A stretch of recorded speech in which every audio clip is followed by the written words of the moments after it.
વડોદરાના તાંદલજા વિસ્તારમાં વૈભવી બંગલામાં રહીને પીએસઆઈ તરીકેની ખોટી ઓળખ આપી લોકોની સાથે ઠગાઈ કરતા એક પેજાબાજને વડોદરા સ્પેશિયલ ઓપરેશન ગ્રુપે ઝડપી પાડ્યું છે. આઈસમ પોલીસ અધિકારી તરીકેની રોફ બતાવી જમીન લે વેચના સોદાગરો પાસેથી તોડ કરતો હોવાનું સામે આવ્યું છે. વડોદરા એસઓજી પોલીસને ચોક્કસ બાતમી મળી હતી કે વાસણા તાંદલજા રોડ પર આવેલા જમજમ ટાવર પાછળના અલકબીર બંગલામાં એક વ્યક્તિ નકલી પોલીસ બનીને લોકો પર રોફ જમાવી રહ્યો છે. આ બાતમીના આધારે ટીમે બંગલા નંબર 3 પર દરોડો પાડ્યો હતો. રેડ દરમિયાન પોલીસને ઘરમાંથી મોબીન ઇકબાલભાઈ સોદાગર નામનો શખ્સ મળી આવ્યો હતો. આરોપી મોબીન સોદાગરના બંગલાના કમ્પાઉન્ડમાંથી નંબર પ્લેટ વગરની સફેદ કલરની ક્રેટા અને અર્ટિગા કાર મળી આવી હતી. આ ગાડીઓની અંદર તપાસ કરતા પોલીસને પોલીસનો ખાખી ગણવેશ, પીએસઆઈના પદના નકલી ઓળખપત્રો, વિવિધ સરકારી અને ખાનગી કચેરીના ડુપ્લિકેટ સિક્કાઓ તેમજ ખોટા આવકના દાખલાઓ પણ મળી આવ્યા હતા. એટલું જ નહીં, આરોપી પાસેથી એક એરગન પણ મળી આવી હતી, જેનો ઉપયોગ તે કદાચ લોકોને ડરાવવા માટે કરતો હશે. મોબીન પોતાની કારમાં ખાખી ડ્રેસ એવી રીતે લટકાવી રાખતો હતો કે જોનારને લાગે કે ગાડી કોઈ ઉચ્ચ પોલીસ અધિકારીની છે.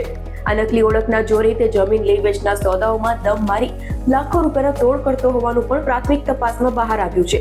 વડોદરા એસઓજીની આ કાર્યવાહી બાદ જેપી રોડ પોલીસ સ્ટેશનમાં આરોપી વિરુદ્ધ ગુનો દાખલ કરવામાં આવ્યો છે. પોલીસ તપાસમાં એવું પણ જાણવા મળ્યું છે કે મોબીન સોદાગરે માત્ર રસ્તા પર જ નહીં પરંતુ જમીનના વિવાદિત સોદાઓમાં પણ પોલીસ અધિકારી બની અનેક લોકો સાથે છેતરપિંડી કરી હતી.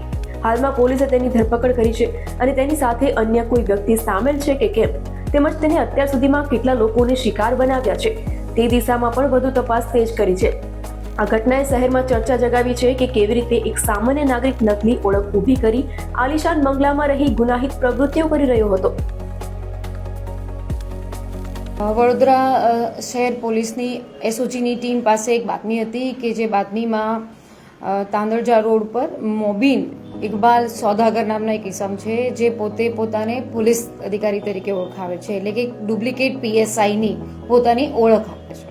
આ ઓળખ આપી પોતાની પાસે એવા પોલીસના ઓળખવાળા કાર્ડ, એના નેમ પ્લેટ, એના 4 વ્હીલર પર પોલીસની ઓળખ, પછી પોલીસનો ખાખી ડ્રેસ એની ગાડીમાં લગાડે, પોતાનું નામ, નેમ પ્લેટ, પછી પીએસઆઈની પોતાની આખી ઓળખના જેટલા પણ આર્ટિકલ્સ હોય સરકારી કર્મચારીના પોલીસ તરીકેના બધા આર્ટિકલ્સનો ઉપયોગ કરતો હતો.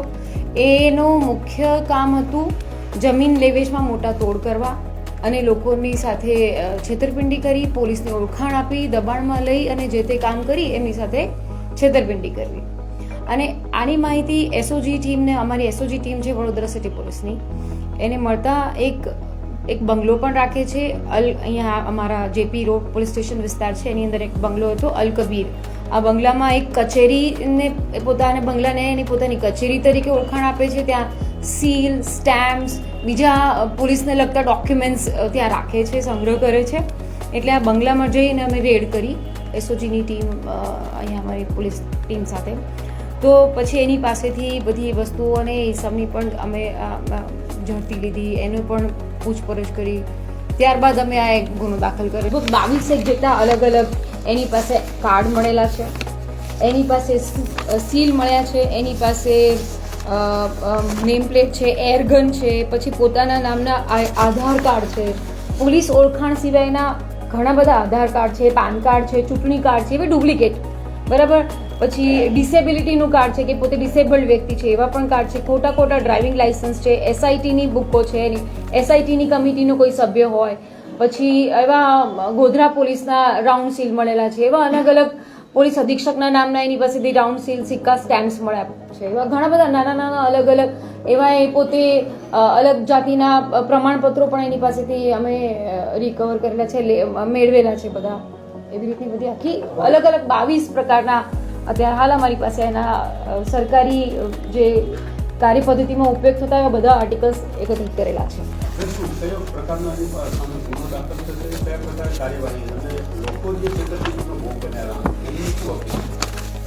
પોલીસ દ્વારા અમે અપીલ કરવા માંગીએ છીએ કે આવી રીતે નકલી પોલીસની ઓળખાણ આપી, તમને શરમમાં નાખી, તમારી પર દબાણ કરી અને આવી રીતે કોઈ તોડ કરતા હોય તો પોલીસ એ નથી હોતી, એમને ચોક્કસ ખરાઈ કરવી જોઈએ. નજીકના પોલીસ સ્ટેશનમાં જઈને પણ તમે પૂછી શકો છો, વેબસાઇટ પર પણ અવેલેબલ હોય છે, જનરલી સરકારની જે વેબસાઇટ હોય એની અંદર પણ અવેલેબલ હોય છે.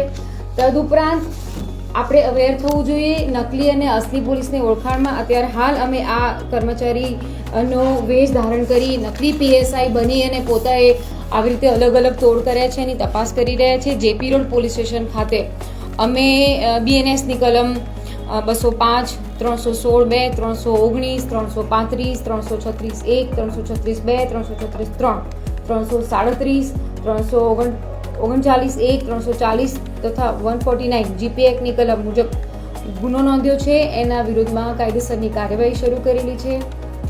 છતાં પણ અમારી અપીલ છે કે આ માત્ર અહીં જ ઓપરેટ કરે છે એવું નથી, આની સાથે ઘણા અન્ય ઇસમો પણ સંકળાયેલા છે.